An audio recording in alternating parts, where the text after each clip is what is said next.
जैसे बिना पतवार की नाव जलमार्ग पार करने में अक्षम होती है, वैसे ही एक उत्कृष्ट ब्राह्मण भी अच्छे आचरण का पालन किए बिना दूसरों को मुक्ति नहीं दिला सकता।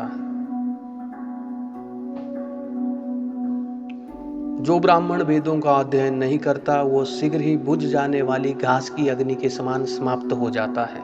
उसे यज्ञ का हव्य बलि नहीं दिया जाना चाहिए। वास्तव में यज्ञ की अग्नि राख पर नहीं की जाती है।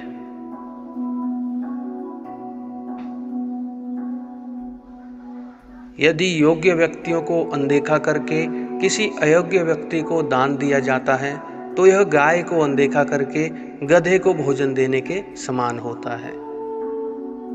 मूर्ख को दिया गया दान नष्ट हो जाता है, जैसे बांझ भूमि में बीज बोना, टूटे बर्तन में दूध दूना या राख पर हव्य चढ़ाना। यदि अयोग्य व्यक्ति को धन दिया जाए और नियमों के विपरीत हो, तो न केवल वह धन नष्ट हो जाता है, बल्कि शेष पुण्य भी समाप्त हो जाता है। अयोग्य व्यक्तियों द्वारा प्राप्त की गई निम्नलिखित चीजें उन्हें हानि पहुंचाती है। भूमि और गाय भौतिक सुखों को नष्ट करती है। सोना शरीर को नष्ट करता है। घोड़ा आंख को नुकसान पहुंचाता है। वस्त्र और घी चमक को नुकसान पहुंचाते हैं और तिल संतान को नुकसान पहुंचाते हैं। अतः अशिक्षित व्यक्ति को दान ग्रहण करने से डरना चाहिए, अन्यथा उसे उस गाय के समान कष्ट होगा जो दलदल में फंसी हो। उन लोगों को दिया गया दान अमर और अविनाशी होता है जो गुप्त रूप से तपस्या करते हैं, जो गुप्त रूप से वेदों का अध्ययन करते हैं, जो केवल अपनी पत्नियों के प्रति समर्पित होते हैं और जो शांत रहते हैं।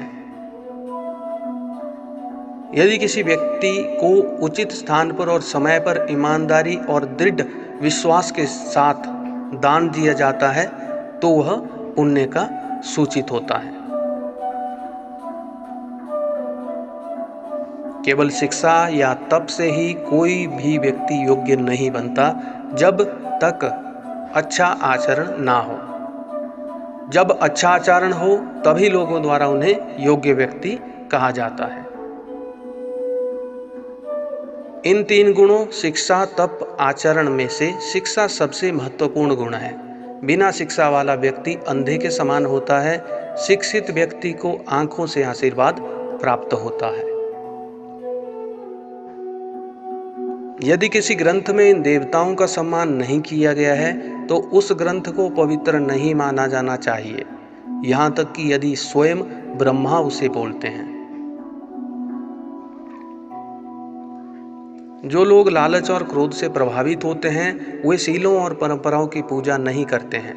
बुद्धि को तर्कशास्त्र के माध्यम से नहीं सीखा जा सकता है। यदि वे ज्ञान के आचारों का पालन नहीं करते हैं, तो इस जीवन में और पुनर्जन्म में ध्वस्त होते हैं।